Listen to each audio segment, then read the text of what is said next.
Très chers membres du jury, très chers Nsupien et Nsupiennes, bonjour.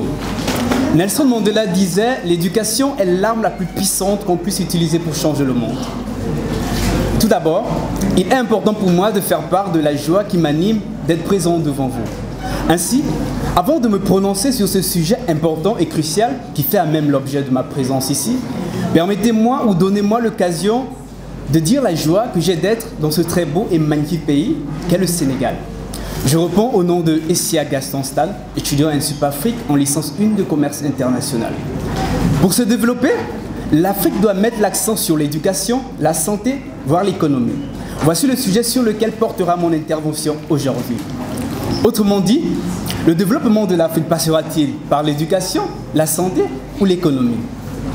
Et pourquoi parlons-nous de cela, de l'Afrique et de son développement? Rappelons que l'Afrique a obtenu son indépendance il y a 60 ans. Aujourd'hui, les pays sont face à leur destin pour atteindre un développement partagé par la majorité des populations. Il leur faut maintenant relever un certain nombre de défis, tels l'éducation, la santé, voire l'économie. Dans ce cas, projetons-nous un instant sur le défi de l'éducation pour tous. Car selon moi, il semble que l'éducation doit et devrait être le fondement d'une Afrique réellement indépendante et prospère. Dès lors, nous souhaitons d'abord savoir ce que l'on entend par se développer. Au départ, il y avait une image biologique qui était reliée à l'être humain, du fait de se développer. On naît, on grandit, on mature, puis on décline. Au départ, c'était ça le développement, c'était ça ce cycle-là. Disons, dans le contexte présent, se développer, c'est faire croître, c'est donner de la croissance à quelque chose, c'est prospérer. J'aimerais dire, c'est donner de la croissance à l'Afrique. Et d'ailleurs, comme le disait un très cher grand auteur, Malcolm X, l'éducation est un passeport pour l'avenir, car demain appartient à ceux qui s'y préparent dès aujourd'hui. Alors j'aimerais dire, nous devons nous y préparer dès maintenant. Très chers membres du jury, je n'ai toujours pas dit l'essentiel. Mais cet essentiel, on vaut la peine d'être dit, alors je vais le dire. Pour commencer, les systèmes éducatifs en Afrique ne sont pas au cœur du développement. D'un point de vue simplement pédagogique, l'analphabétisation et l'éducation des jeunes constituent une interrogation en Afrique noire.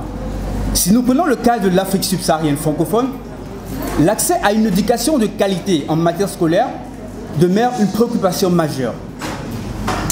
D'après l'évolution en 2014 des systèmes éducatifs, le PASEC,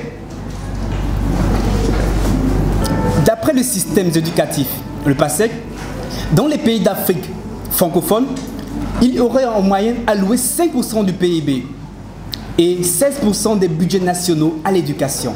Mais encore, au vu de la taille de la population scolarisée, ces allocations demeurent faibles en Afrique. En effet, le continent africain a le montant de dépenses par élève le plus bas au monde.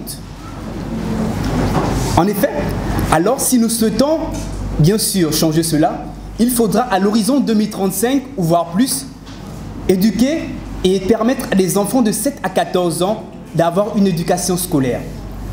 Si rien ne change, il pourrait avoir 20% de jeunes et 30% d'adultes qui ne sauraient ni lire ni écrire.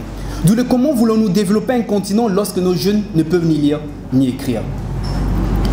Dès lors, nous devons effectivement prendre cela en compte. Car ce continent ne pourra se développer que dans la mesure où nos jeunes auront la possibilité, les moyens de s'instruire. Sur ce, mesdames et messieurs, parler de l'éducation est très important. Toutefois, la santé également l'est.